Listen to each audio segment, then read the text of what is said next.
What makes DBZ Budokai one of the most memorable fighting games of all time? And does this game still hold up today compared to other fighting games? For this retrospective, let's munch on a few senzu beans and power up as we dive into DBZ Budokai.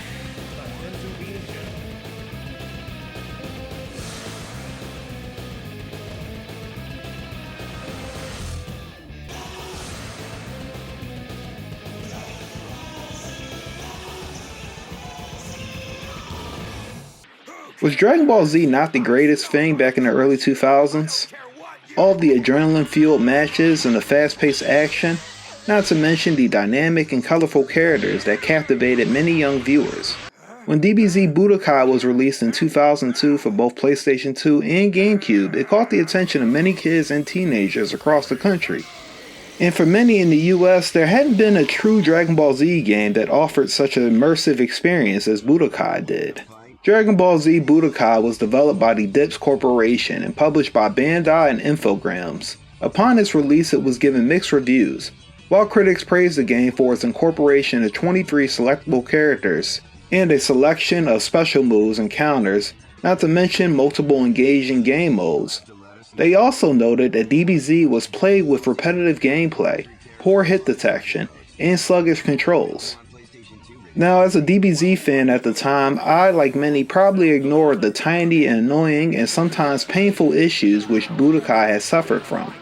Overall, Budokai might not be a good fighting game, but it still provided fans with the first true 3D fighting experience where they could play as their favorite DBZ character. For a little bug, you tell big lies. Well, yeah, obviously there was the Dragon Ball GT final bout. But do you really want me to talk about that game?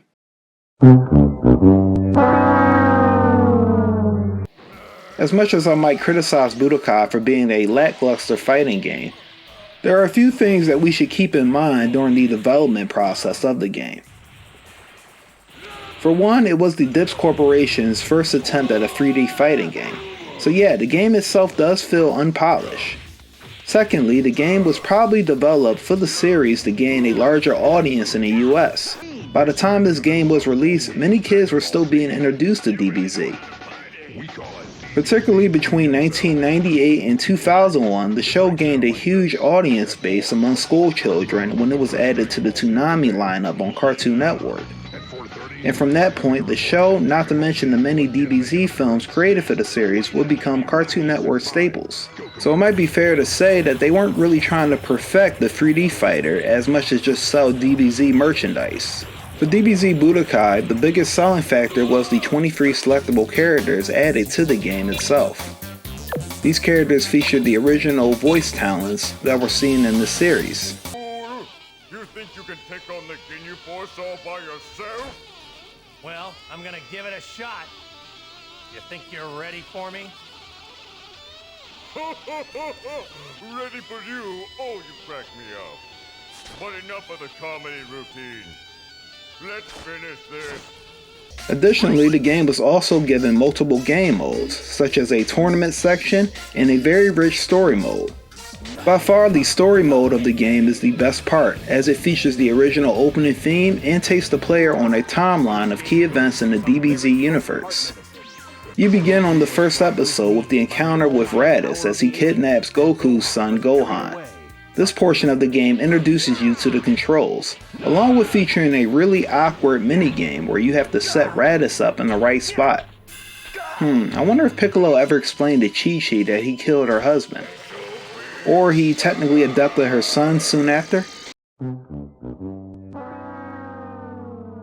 The next part of the story mode takes place with the encounter with Vegeta and Nappa. The story picks up right after Goku's arrival. It seems here that they are skimming through events. After all, Tien and Chiaotzu did put up a valiant fight against the Saiyan Nappa. Oh yeah, and Yamcha did too. Who did he fight again? By the time you beat the crap out of Nappa, you have mastered the controls. One of DBZ's underlying issues is the simplicity of pulling off special moves. Well, if you suck at fighting games like I do, it's not really so much an issue. Overall, you'll find yourself repeating the same moves over and over again to win matches much quicker.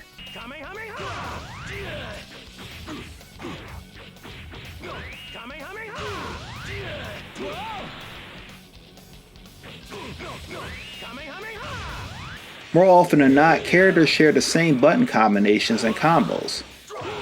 With that said, I assume the developers at Dips anticipated that Budokai would mostly be played by young children who were probably adjusting to the new generation of consoles at the time. The controls in DBZ function in a relatively easy manner. You have your standard punch and kick attacks along with energy attacks that are color coded. You also have charge punches and kicks that you can pull off using the L1 and R1. Players can block by holding down the X button and evade by hitting X and up or down at the same time. By hitting the direction 2 times, your character can perform a charge attack. Budokai also included a wide range of special moves performed by characters of the show. And as I said before, these moves are pretty easy to pull off. Some, like Piccolo's special beam cannon, will take some trial and error, but moves like the Gallic Gun or the Kamehameha can be pulled off with relative ease. The next part of the story takes you to Goku's arrival to the planet Namek, where he encounters the powerful Ginyu Force and the forces of Frieza.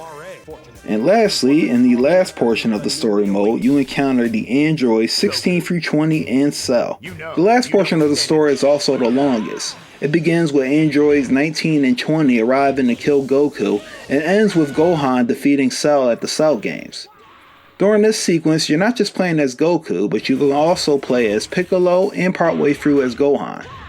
Upon completing the story mode, you have unlocked the majority of characters along with some additional chapters where you can play as Vegeta. Budokai also featured a pretty good tournament mode where you can compete in knockout elimination rounds to earn Zenny, the in-game currency. Zenny can be used to acquire new specials and physical items that can be used by your selected custom characters. I really had a good time in competing in the tournaments despite how much I was eliminated. The tournament mode along with the duel mode provide for some great chances to create your own custom matches. You can play against a computer or against another player. You can also set up computer versus computer matches if you ever wanted to give your thumbs a break. When it comes to Budokai, naturally I'm biased and will argue that it's still a good DBZ game at the end of the day. However, as an overall fighting game, it's lackluster at best. For starters, DBZ Budokai suffers from stiff movements. Oftentimes I found the task of simply evading hits difficult, and in some instances special moves don't always land when you want them to. And this problem was aided by the poor hit detection of the game. Particularly when you have a match with a taller opponent versus a shorter opponent, the punches or kicks might just miss by a few inches. And when fighting in the air, movement becomes even more cumbersome, as when you get knocked out on your back, your opponent can just wail on you for around 4 seconds.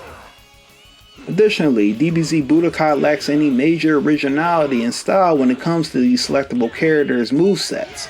All the characters basically control the same, and there isn't a whole lot of difference in the executions of their combos or special moves.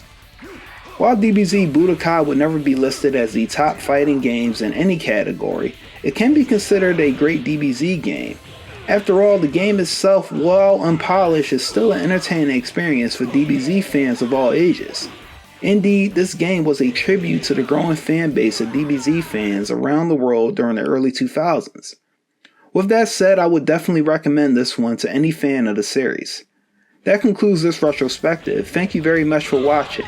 This retrospective will probably be the last one I'll do for the next several months. But please make sure you stay tuned in for more arcade reviews, along with some more terrible video game commercial commentaries. That concludes this video. Thank you for watching and stay beautiful.